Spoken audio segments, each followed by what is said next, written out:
सर्वांना ख्रिस्त सलाम. आणि आज खरंच आनंद होतो की परमेश्वराने आपल्याला हा दिवस दाखवला. आजचा जो आपला मुद्दा आहे आणि जो विषय आहे तो आहे येशू ख्रिस्त. खरंच का आपण आपल्या येशू ख्रिस्ताला ओळखतो का? आपल्याला येशू ख्रिस्ताची जाणीव आहे की येशू ख्रिस्त कोण आहे? आपल्याला माहिती आहे की त्रिदेव म्हणून आपण ज्याला म्हणतो ट्रिनिटी, पिता, पुत्र, पवित्र आत्मा.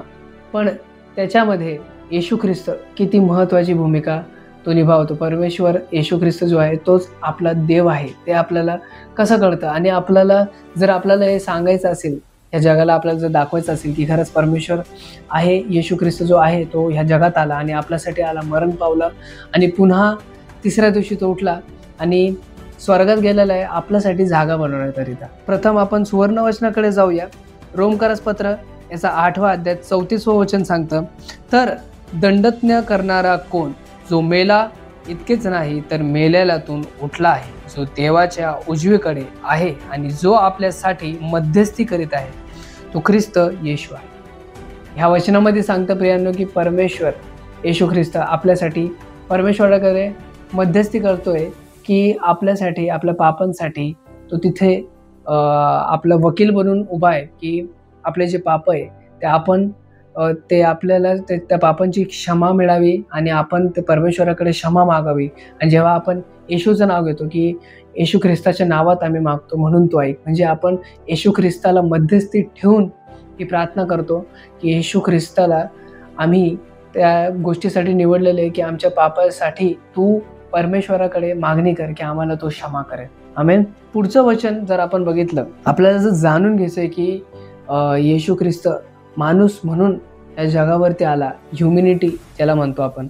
धर्म तर आहे, धर्मसाठी किंवा ख्रिश्चनिटीसाठी येशू ख्रिस्त या जगात आला नव्हता किंवा तो हे सांगायला आला नव्हता की मी ख्रिश्चन आहे किंवा तुम्ही ख्रिस्ती व्हा. नाही, जे येशू ख्रिस्ताला फॉलो करता त्याला म्हटलेलं आहे की ते ख्रिश्चन आहे. आणि बायबलमध्ये असा उल्लेख नाही आहे, कुठेच उल्लेख नाही की आपल्याला ख्रिस्ती म्हणून ओळखलं जातं किंवा ख्रिश्चनिटी म्हणून हा एक धर्म आहे. नाही, हा धर्म नाही आहे प्रियांनो. आपण फक्त आणि फक्त येशूचे मागं किंवा येशू सोबत चालणारे असावा. आणि येशूचे त्याचे जे काही त्याचे वळण आहे, जे काही बायबलमध्ये आपल्याला शिकवलं जातं की परमेश्वराकडे किंवा येशू सारखं जर आपल्याला बनायचं तर आपल्याला काय करायचंय, तर त्याचं आपल्याला पालन करायचंय प्रियांनो.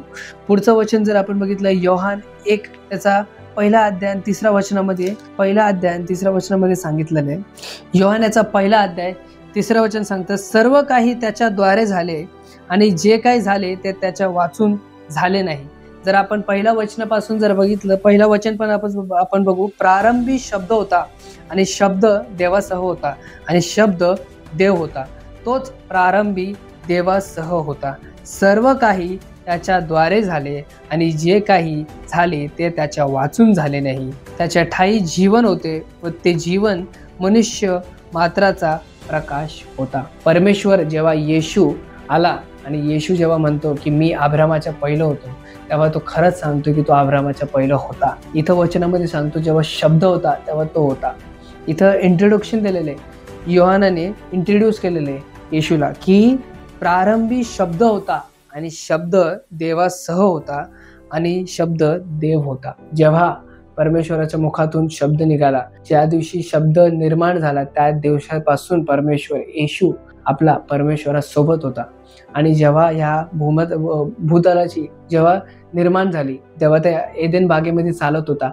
येशू ख्रिस्त त्याच्यासोबत होता. कारण परमेश्वर कधीच, तुम्ही बघा ओल्ड टेस्टमेंटमध्ये जर आपण बघितलं, परमेश्वराने कधीच दर्शन दिले नाही मनुष्याच्या रूपामध्ये. फक्त त्याने देवदूत पाठवले आणि त्या देवदूतांमध्ये त्यांनी येशूला पाठवलं होतं. जेव्हा अब्रामासोबत, जेव्हा साराला जेव्हा बाळ होत नव्हतं तेव्हा ते प्रार्थना करत होते. जेव्हा अब्रामाच्या घरात जेव्हा 3 देवदूत येतात, त्या देवदूतांमध्ये येशू ख्रिस्त त्याच्यामध्ये होता.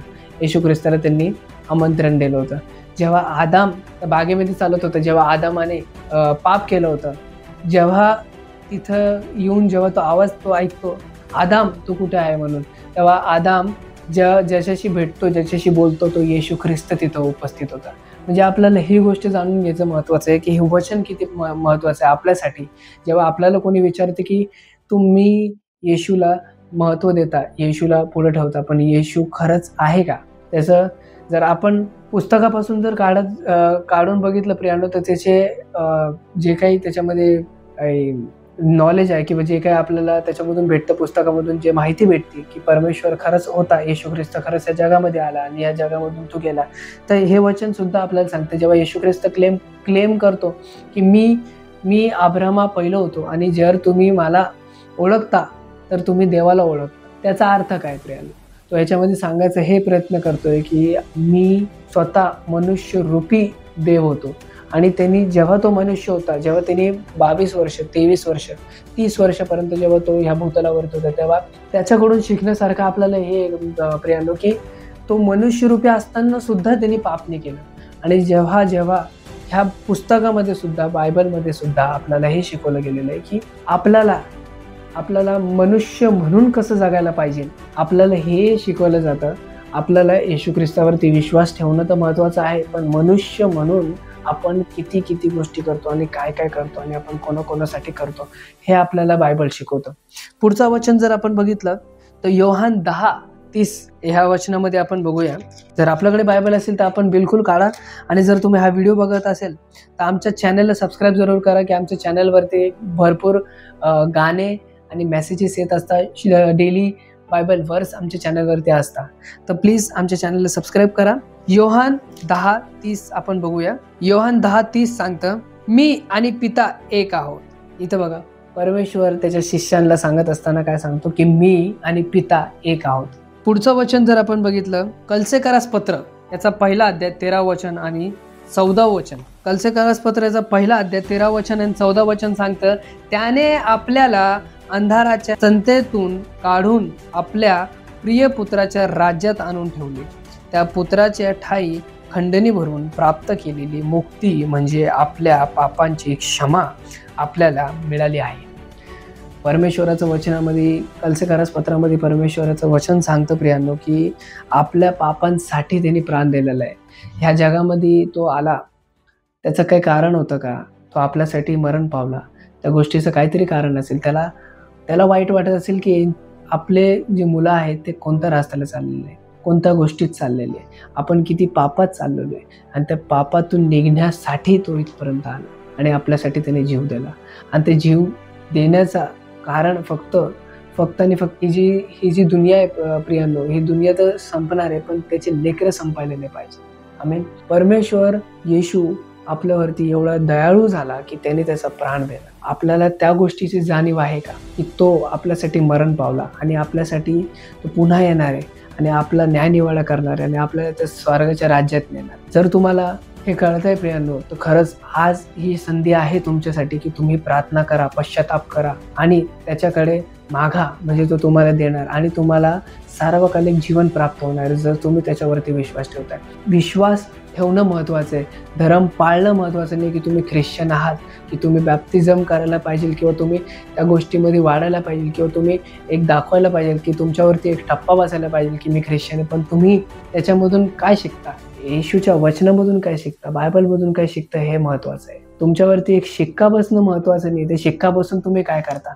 आज जर माझा बाप्तिस्मा जर मी केलेला आहे, आज जर मी परमेश्वरामध्ये आलेलो आहे, आज जर मी त्या पाणीमधून बाहेर निघालेलो आहे, पण मी पुन्हा तेच गलती करतो, आज मी पुन्हा तेच पाप करतो, हे जाणून घ्यायचं महत्त्वाचं प्रियांनो. आज आपण अभिमानाने सांगतो की मी ख्रिश्चन आहे, पण आपल्याला येशू ख्रिस्ताचं काय कळतं, येशू ख्रिस्ताने आपल्यासाठी काय केलं हे कळतं का नाही कळतं प्रियांनो, हे महत्त्वाचं आहे. परमेश्वरामध्ये असणं महत्त्वाचं आहे, येशू ख्रिस्तामध्ये असणं महत्त्वाचं आहे, येशू ख्रिस्तासारखं चालणं महत्त्वाचं आहे. तेव्हाच या जगाला कळणार आहे ना, जेव्हा आपल्याकडे ते बघणार आहे, जेव्हा ते आपल्याकडे बघणार आहे, तर त्यांना एक पॉझिटिव्ह वाईब यायला पाहिजे. त्यांना कळायला पाहिजे की अरे हा जो व्यक्ती आहे तो येशूला फॉलो करतो है ना. हा असं नाही, त्यांनी असं नाही बोलायला पाहिजे की हा व्यक्ती ह्या धर्माचा आहे किंवा तो ह्या धर्माचा नाही, तो येशू ख्रिस्ताला फॉलो करतो. ते आपल्या छवीतून दिसायला पाहिजे. आणि ते कधी दिसतात, जेव्हा आपण त्याच्या वचनाचं पालन करू, जेव्हा आपण येशूला ओळखू, त्याच्या वचनाचं पालन करू. त्याच्या पहिला जेव्हापासून तो आला, जेव्हा नवा करारामध्ये त्याचा उल्लेख केलेला आहे, तर जेव्हापासून तो जन्मला, जेव्हापासून तो चालला, त्याची जी जर्नी आहे प्रियांनो, ती किती महत्त्वाची आणि ती किती इम्पॉर्टंट आहे आपल्यासाठी, ती किती कठीण होती त्याच्यासाठी. पण तो मानव असताना सुद्धा त्याच्या जीवनामध्ये खूप गोष्टी किंवा खूप पाप त्याला टेम्प्टेड झालेले, सैतानाने खूप त्याला टेम्प्ट केलेलं, पण त्यांनी काय केलं, त्या मार्गाला तो गेला का? नाही. 40 दिवस तो जेव्हा त्याने उपास ठेवला होता तेव्हा सुद्धा शैतान त्याला त्रास देत होता, पण त्याने ती गोष्ट केली का? नाही. त्याने फक्त आणि फक्त प्रार्थना केली, फक्त आणि फक्त गुडघे टेकले त्याच्या पित्याजवळ. तसंच आपल्याला गुडघे टेकायचे, आपल्याला पश्चाताप करायचे, येशू ख्रिस्ताचं नाव घ्यायचं. जेव्हा आपण रोज प्रार्थना करू, जेव्हा आपण त्याच्याकडे मागू, तेव्हाच आपल्याला सार्वकालिक जीवन भेटणार आहे. आणि या जगाच्या पलीकडे जी दुनिया आहे प्रियांनो, ती आपल्याला बघायची. आज खूप लोकांच्या जीवनामध्ये खूप भरपूर गोष्टींमध्ये त्यांच्या जीवनामध्ये खूप कठीण परिस्थिती त्यांची चालू आहे.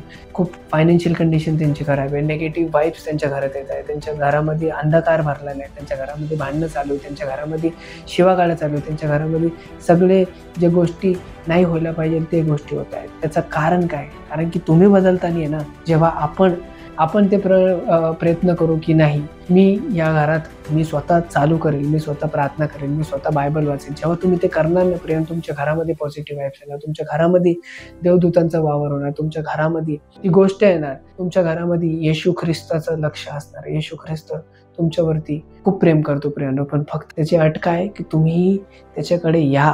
त्याचे फक्त 10 आज्ञा आहे प्रियांनो.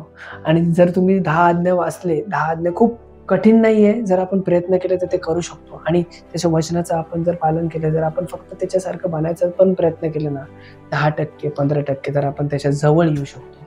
आमेन. पुढचं वचन आपण बघूया. लूक 4 अध्याय 4 वचन जर आपण बघितलं, लूक याचा 4 अध्याय 4 वचन सांगतं, येशूने त्याला उत्तर दिले, मनुष्य केवळ भाकरीने जगेल असे नाही, असे शास्त्रात लिहिले आहे. परमेश्वराचं वचनाने तो जगणार आहे. मनुष्य केवळ भाकरीने नाही, परमेश्वर सांगतो. येशू ख्रिस्ताचे आपण प्रार्थना करतो की हे आमच्या स्वर्गातील पिता, आमची रोजची भाकर आज आम्हास दे, आणि तू देतो. आपल्याला फक्त आणि फक्त त्याच्या वचनाने जगायचं आहे प्रियांनो. तो आपल्याला जी रेग्युलर जी गोष्ट आपल्याला पाहिजे, भाकर पाहिजे, कपडा पाहिजे, लत्ता पाहिजे, घर पाहिजे, तू देतो. आज खूप वेळेस माझ्या जीवनामध्ये पण खूप वेळेस कठीण परिस्थिती आलेली, पण त्या कठीण परिस्थितीमधून परमेश्वर मला नेहमी नेहमी नेहमी नेहमी सहाय्य करत असतो आणि मला त्या गोष्टीतून बाहेर काढत असतो. तसंच तुम्हाला सुद्धा तो त्या गोष्टीतून बाहेर काढणार आहे. आपल्याला परमेश्वराचं वचन पाळणं महत्वाचं आहे. हे वचन जे आहे प्रियांनो, खूप खूप खूप इम्पॉर्टंट आहे. हे जे आहे ना, हे जितक्या लोकांनी लिहिलेले, 40-50 लोकांनी जे लिहिलेलं आहे प्रियांनो, जेव्हा पण तुम्ही बायबल घेऊन बसणार, तुम्ही बघा किती तुम्ही टेन्शनमध्ये असो, किती कोणत्या गोष्टीमध्ये असो, तुम्ही बायबल उघडा, परमेश्वर तुमच्यासाठी वचन काढून देणार आणि खरंच काढून देणार. तुम्ही कमेंट करून मला सांगा, जेव्हा जर तुम्ही बायबल वाचणार ना, तुमच्यासाठी परमेश्वराने वचन काढलं की नाही काढलं, आणि तो तुम्हाला वचन ते काढून देणार. ते फक्त वचन तुमच्यासाठी निघेल. हे जे बायबल आहे प्रेरणा, स्वतः परमेश्वर आपल्याशी बोलतो, येशू ख्रिस्त आपल्याशी बोलतो. कारण की 50 जणांनी हे बायबल लिहिल्यानंतर सुद्धा पहिल्या उत्पत्तीपासून तर प्रगटीकरणपर्यंत सगळे जे विषय आहेत ते एकच गोष्टीला दर्शवतात, ते म्हणजे येशू ख्रिस्त. आणि तो आला, तो गेला आणि तो पुन्हा येणार आहे. त्या गोष्टीवरती पहिल्या वचनापासून ते शेवटपर्यंत किती सुंदर प्रकारे पवित्र शास्त्र आपल्याला शिकवते. त्या वचनावरती आपलं राहणं आणि चालणं खूप महत्वाचं आहे प्रियांनो. पुढचं जर वचन आपण बघितलं, योहान 3:14, शेवटचं वचन आपण घेऊया. योहान 3:14. आता योहान 3:14 तुम्ही समजून घ्या. निकोदेमस सोबत जेव्हा येशू ख्रिस्त बसलेला असतो तेव्हा त्याला तो प्रश्न करतो, तेव्हा निकोदेमस त्याला प्रश्न करतो, तेव्हा येशू इथं काय म्हणतो 14 वचनामध्ये, जसा मोशेने अरण्यात सर्प उंच केला होता तसे मनुष्याच्या पुत्रालाही उंच केले पाहिजे, यासाठी की जो कोणी विश्वास ठेवतो त्याला त्याच्या ठाई सार्वकालिक जीवन प्राप्त होईल. आणि 16 वचन आपल्याला माहिती, देवाने जगावर एवढी प्रीती केली की त्याने आपला एकुलता एक पुत्र दिला, अशासाठी की जो कोणी त्याच्यावर विश्वास ठेवतो त्याचा नाश होऊ नये तर त्याला सार्वकालिक जीवन प्राप्त हो. आता इथं परमेश्वर सांगतो, जसे मोशेने अरण्यात सर्प उंच केला होता तसा मनुष्याच्या पुत्रालाही उंच केले पाहिजे. स्वतःबद्दल इथे सांगतो की तसे मलाही उंच केले पाहिजे. पण काय केलं त्याच्यासोबत? त्याला मारण्यात आला, त्याच्यावरती थुकण्यात आलं, त्याला कोडे बसवण्यात आले आणि त्याला क्रूसावरती टांगण्यात आलं. काय केलं आपण परमेश्वरासाठी? येशू ख्रिस्त येऊन म्हटला होता की मी मसाया आहे. सगळ्यांचं खूप कमी लोक होते, खूप थोडके होते. वचन सांगतं की खूप थोडके लोक त्याच्यावरती विश्वास ठेवणार, बाकीचे लोक त्याच्यावरती विश्वास ठेवणार नाही. तसंच प्रियांनो, जेव्हा परमेश्वर येणार आहे, जेव्हा येशू ख्रिस्त येणार आहे, तेव्हा आपल्याला त्याच्यासाठी तयारी करायची आहे. आणि खरंच ह्या गोष्टीतून किंवा ह्या याच्यातून आपल्याला समजतं की येशू ख्रिस्त कोण होता, येशू ख्रिस्ताने आपल्यासाठी काय केलं. येशू ख्रिस्त या जगात आला आणि ह्या जगात आल्यानंतर त्याने आपल्यासाठी किती किती गोष्ट केली, खूप गोष्टी त्याने आपल्यासाठी केल्या, पण त्याची जाणीव आपल्याला आहे का? आज सुद्धा आपल्याला त्या गोष्टीची जाणीव होती का, की खरंच त्या क्रूसावरती तो खेळला गेला, आपल्या पापासाठी तो मरण पावला आणि तो उठला आणि तो स्वर्गात गेला. या त्या जर्नीमध्ये त्याने आपल्याला खूप गोष्टी शिकवल्या, की तुम्ही एक दुसऱ्यांचा मान सन्मान करा. जर तुम्हाला कोणी वाईट बोलतो तर तुम्ही त्याला वाईट बोलू नका. तुम्ही जर तो तुमच्यावरती घृणा करतो तर तुम्ही त्याच्यावरती घृणा करू नका. लालची बनू नका. हे सगळे काय आहे? हे सगळे तो आपल्याला जे आपल्याला ह्या काइंडनेस जे आपल्याला ह्या जगामध्ये चालवतात, ते गोष्टी तो शिकून गेलेला आहे. त्या गोष्टीचं जर आपण पालन केलं ना प्रियानो, आपण किती खुश राहू, किती आपल्या जीवनामध्ये किती गोष्टी हॅपनिंग होणार आहे. त्याच्यासोबत त्याचं फक्त एकच म्हणणं आहे, की तुम्ही माझ्यावरती विश्वास ठेवा, कारण की मी पुन्हा येणार आहे आणि तो जेव्हा येईल तेव्हा आपल्याला तो त्या स्वर्गात नेणार आहे आणि आपल्याला एक गोष्टीचं महत्त्व ठेवायचं आहे, की तो जेव्हा कधी येणार आहे तेव्हा आपल्याला रेडी राहायचं त्या गोष्टीसाठी, की तो येणार आहे. आपल्याला त्या 5 कुमारीसारखं नाही व्हायचं, की आपल्या भांडारात तेल नाही राहणार आहे. आपल्याला ते तेल कंटिन्यू चालू ठेवायचं, आपल्याला ते दिवा कंटिन्यू चालू ठेवायचा. तो दिवा जर विझला आणि तो आला तर तुम्ही त्या दरवाजाच्या बाहेर राहणार. आपल्याला तो दिवा कंटिन्यू चालू ठेवायचा आहे. ते तेल त्याच्यामध्ये कंटिन्यू राहू द्यायचं आहे, कारण की जेव्हा तो येणार आहे तेव्हा आपल्याला त्याच्यासोबत जायचं आहे. हा व्हिडिओ जर तुमच्यापर्यंत पोहोचेल तर खरंच तुम्ही खूप ब्लेस्ड आहात आणि जर या व्हिडिओद्वारे जर तुम्ही काही तुमच्या जीवनामध्ये बदल होतो तर प्लीज मला कमेंट करून सांगा आणि तुमचे टेस्टिमनीजसुद्धा आमच्यासोबत शेअर करा. आम्ही ते टेस्टिमनीज लोकांपर्यंत पोहोचवू. आमेन.